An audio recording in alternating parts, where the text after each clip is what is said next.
Apprentice एवं probationer की सेवा शर्तें और नियम। प्रशिक्षु। अप्रेंटिस प्रशिक्षु से आशय ऐसे व्यक्ति जिसे किसी व्यवसाय या व्यापार से संबद्ध प्रशिक्षण के लिए नियुक्त किया जाता है ताकि उसे सरकारी सेवा में नियोजित किया जा सके। प्रशिक्षण के दौरान सरकार की ओर से उन्हें मासिक दर से वृत्तिका स्टाइपेंड दी जाती है, किंतु वह किसी विभाग के केडर की मूल रिक्ति में नियोजित नहीं होता। विशेष श्रेणी के प्रशिक्षु। रेल पर विशेष वर्ग के प्रशिक्षुओं की भर्ती संघ लोक सेवा आयोग के माध्यम से की जाती है, जिन्हें विहित प्रशिक्षण के उपरांत राजपत्रित सेवा समूह क में नियोजित किया जाता है।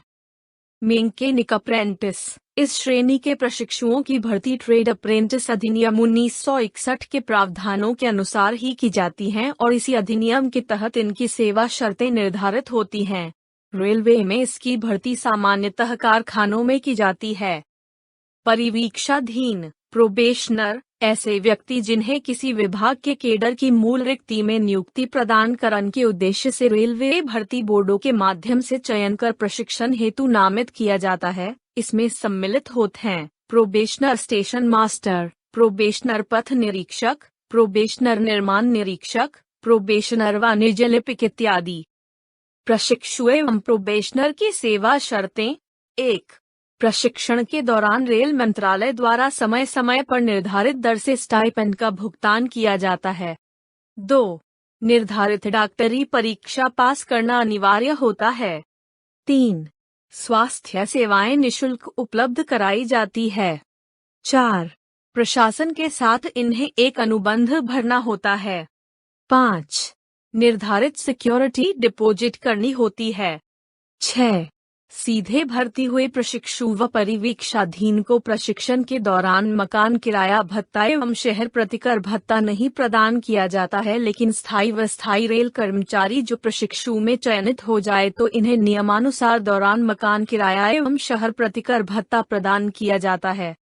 7. प्रशिक्षुओं की वरिष्ठता परीक्षा में प्राप्त योग्यता क्रम में आंकी जाती है।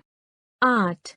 विशेष श्रेणी प्रशिक्षुओं को पूरे स्टाइपेंड पर वर्ष में 1 माह की छुट्टी प्रदान की जा सकती है। इससे अधिक अवधि की छुट्टी बीमारी के आधार पर दी जा सकती है, किंतु अधिक अवधि के लिए स्टाइपेंड नहीं दिया जाता है। 9. कारखानों में अप्रेंटिस मैकेनिक को 1 वर्ष में 16 दिन तक पूरे स्टाइपेंड पर तथा चिकित्सा प्रमाण पर 20 दिन तक आधे स्टाइपेंड पर छुट्टी प्रदान की जा सकती है। ट्रेड अप्रेंटिस को पूरी वृत्तिका में 12 दिन तक और आधी वृत्तिका में 15 दिन तक चिकित्सा प्रमाण पत्र पर छुट्टी दी जाती है। 10. अन्य सभी विभागों में अराजपत्रित पदों के लिए प्रशिक्षणाधीन अप्रेंटिसों एवं प्रोबेशनरों जैसे रेल पथ निरीक्षक, गाड़ी परीक्षक, स्टेशन मास्टर, वाणिज्य लिपिक इत्यादि को जिन्हें की प्रशिक्षण के बाद ग्रुप सी पदों पर नियुक्त किया जाता है, को वर्ष में 16 दिन तक पूरे स्टाइपेंड पर और चिकित्सा प्रमाण पत्र पर 20 दिन तक आधे स्टाइपेंड पर छुट्टी प्रदान की जाती है। 11. सभी अप्रेंटिसों को बिना स्टाइपेंड पर महाप्रबंधक असाधारण छुट्टी प्रदान करने में सक्षम है। 12. ड्यूटी पर घायल होने पर प्रशिक्षुओं को अस्पताली छुट्टी दी जाती है। 13. प्रशिक्षुओं को प्रशिक्षण के बाद सेवा में व्यवधान के बिना समायोजित कर लेने पर उनके छुट्टी लेखे की पुनः परिगणना की जाती है और ऐसे मामलों में प्रशिक्षण काल की संपूर्ण अवधि को एक स्पेल मानते हुए सामान्य नियमों के अनुसार छुट्टी का क्रेडिट प्रदान किया जाता है तथा प्रशिक्षण काल में ली गई छुट्टियों को डेबिट कम कर दिया जाता है। अप्रेंटिस एवं प्रोबेशनर को पास की सुविधा। ग्रुप सी वेतनमान में प्रशिक्षुओं और प्रोबेशनरों को समय समय पर निर्धारित वेतन सीमाओं के अनुसार उनकी प्रशिक्षुता पूरी होने पर उन्हें नियुक्त किए जाने वाले पद या ग्रेड के न्यूनतम वेतनमान के आधार पर केवल स्वयं के लिए निर्धारित दर्जा का पास एक्सेट जारी करने का नियम है। यदि कोई रेल कर्मचारी अपनी पिछली सेवा में रहते हुए अप्रेंटिस चयनित हो जाता है तो उसे अप्रेंटिस अवधि के दौरान पिछली सेवा के आधार पर पास एवं पीटीओ यथावत मिलते रहेंगे, जिसमें परिवार के सदस्य एवं आश्रित भी शामिल होंगे। अप्रेंटिस एवं प्रोबेशनर को महंगाई भत्ता। अप्रेंटिस एवं प्रोबेशनरों को उन्हें मिलन वाले स्टाइपेंड पर महंगाई भत्ता सामान्य नियमों के अनुसार दिया जाता है। अप्रेंटिस एवं प्रोबेशनर के लिए यात्रा भत्ता के नियम। विशेष श्रेणी के प्रशिक्षु जब प्रशिक्षण हेतु एक मुख्यालय से दूसरे मुख्यालय को जाएं तो उन्हें यात्रा की अवधि के लिए ही यात्रा भत्ता देय होगा।